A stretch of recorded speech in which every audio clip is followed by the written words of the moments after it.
आज हम बात करने वाले हैं एंथनी गिडिंस के फेमस कॉन्सेप्ट रिस्क सोसाइटी के बारे में। इस कॉन्सेप्ट को सबसे पहले उल्रिक बेक ने प्रस्तुत किया था, पर इसको रीपॉपुलराइज्ड या प्रसिद्ध करने का श्रेय एंथनी गिडिंस को जाता है। और रिस्क सोसाइटी एक टाइप का ऐसा कॉन्सेप्ट है जिसमें ये बताया जाता है कि आज के मॉडर्न टाइम में टेक्नोलॉजी की वजह से सारे के सारे कंट्रीज एक दूसरे से कनेक्टेड हो गए, इंटरकनेक्टेड हो गए। सिंपल लैंग्वेज में ग्लोबल एकीकरण हो गया है। और इसकी वजह से क्या हो गया है कि सारी की सारी देशों की अर्थव्यवस्था एक दूसरे से जुड़ गई है, ग्लोबल इकोनॉमी ही बन गए हैं आज के टाइम में। तो मॉडर्न टाइम के इस बिहेवियर की वजह से एक प्रोग्रेस कर रहा है तो दूसरे भी प्रोग्रेस कर रहे हैं। इसका फायदा तो है, बट इसका एक रिस्क ये है कि अगर कहीं पे कोई प्रॉब्लम आती है तो उसका इफेक्ट सारी कम्युनिटी पे पड़ता है, सारे कंट्रीज पे पड़ता है। फॉर एग्जाम्पल, चाइना में जब कोविड आया था या पेंडेमिक कोई भी कहीं भी आता है तो सारी की सारी इकोनॉमी एक दूसरे से कनेक्टेड होने के कारण अगर एक किसी कंट्री पे कोई प्रॉब्लम आ रही है तो उसका इफेक्ट सारी कंट्रीज पे पड़ेगा। तो एंथनी गिडिंग्स ने रिस्क सोसाइटी में यही बताया है कि मॉडर्न सोसाइटी एक दूसरे से इतनी ज्यादा कनेक्टेड है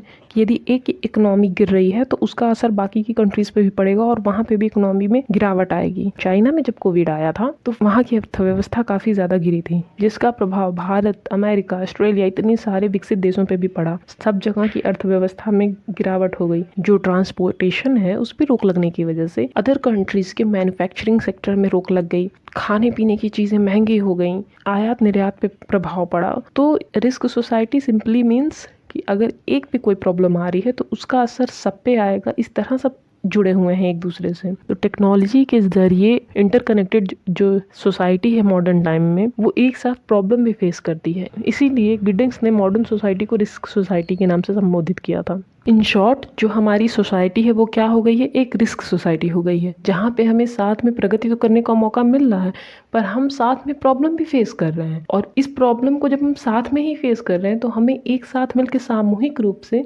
इसको मैनेज करने के लिए प्रयास करना चाहिए। तो इसकी आवश्यकता है कि हम सब मिल के cyber security, climate change, natural disaster या पेंडेमिक या फाइनेंशियल क्राइसिस, आर्थिक कोई संकट आ गया, जैसे कोई भी रिस्क अगर सोसाइटी में आ रहे हैं, सामूहिक रूप से विचार करने की आवश्यकता है कि उसको कैसे सुधारें, कैसे उस समस्याओं का निवारण करें और इन संकटों का पूरी दुनिया पे कम से कम प्रभाव पड़े।